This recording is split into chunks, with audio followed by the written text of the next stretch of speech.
Hello, everybody. Welcome back to Coming Up Milhouse. We are celebrating October, and the best way that we celebrate October on this show is to talk about Treehouse of Horror episodes. And today we're talking about episode 10, which is from season 11 of The Simpsons. That's right. This one has 3 very fun segments, and we're just going to jump right into our lines, and we're going to each pick our lines, going through whichever segments we liked. So why don't you kick it off with your line number 1? Okay, so from segment number 1, I have, "Okay, Marge, you hide in the abandoned amusement park, Lisa, Pet Cemetery, Bart, Spooky Roller Disco, and I'm gonna go skinning dipping in that lake where the sexy teens were killed 100 years ago tonight." And that was Homer. Yep, in the I know what you diddly did, and I like that segment really much because Flanders is a parody of the I know what you did last summer fisherman, and Marge ran over. That's a great episode. I love it.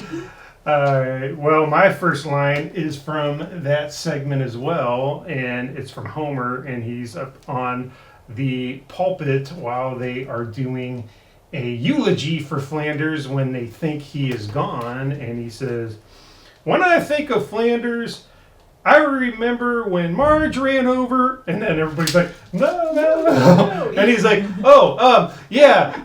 Flanders is great or something. And he's like, "All I do know is that the police can't make you testify against your wife." Wink, wink, wink, wink. Stop winking! Yes. That's a good one. I like it. Oh, man. So my second line is from segment number 3, and Polly Shore, wow, we should do a show together. That's a clear cure for heartbreak. And that was Tom Arnold, and they were on the rocket ship to the sun. Because Homer and Bart thought they were getting on a rocket to Mars. Uh-huh.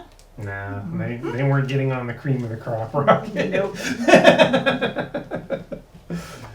A lot of good pop culture references in this one, and my line 2 gets into that as well. And my line 2 is actually from segment 2, and it is a line uttered by Lucy Lawless, and it's "must remove breastplate." A bunch of guys looking up.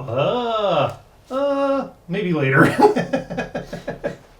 So this was from Desperately Xening Xena, and so Lucy Lawless in her Xena costume is at one of them like conventions, and the comic book guy bursts in as the Collector and picks her up with a big magnet. And she's trying to remove it, but when she sees all the guys looking up with their cameras, she decides, "I'm going to wait and wait this one out." I love that segment too because it has the comic characters and superheroes, and of course Lucy Lawless, who's right next to us. We have right here. Those bratty Butzinskis.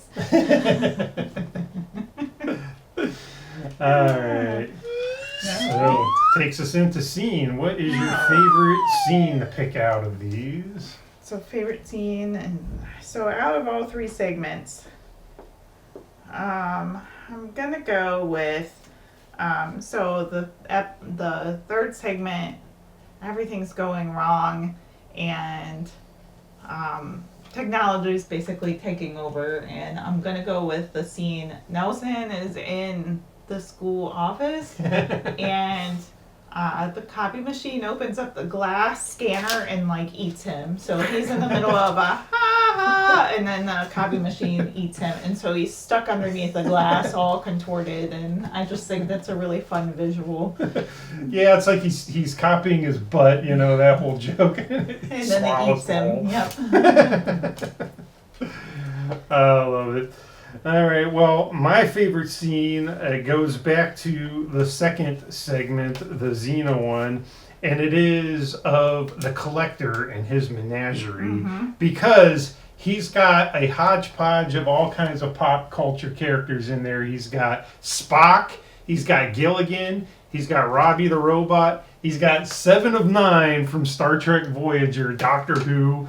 He just, and then of course Xena and one of the Baywatch ladies. So He's got his collection. yeah, he's got a great collection going on, and you know, I'm a sucker for all the pop culture references. So there we go. So would you say that segment 2 is your favorite segment out of this one? I will go out on that limb and say, yeah, definitely segment 2 is my favorite of all of these three. Well, it's also my favorite of all these three, and I just like there's Stretch Dude and Clobber Girl, and it's just a really fun segment, short and sweet.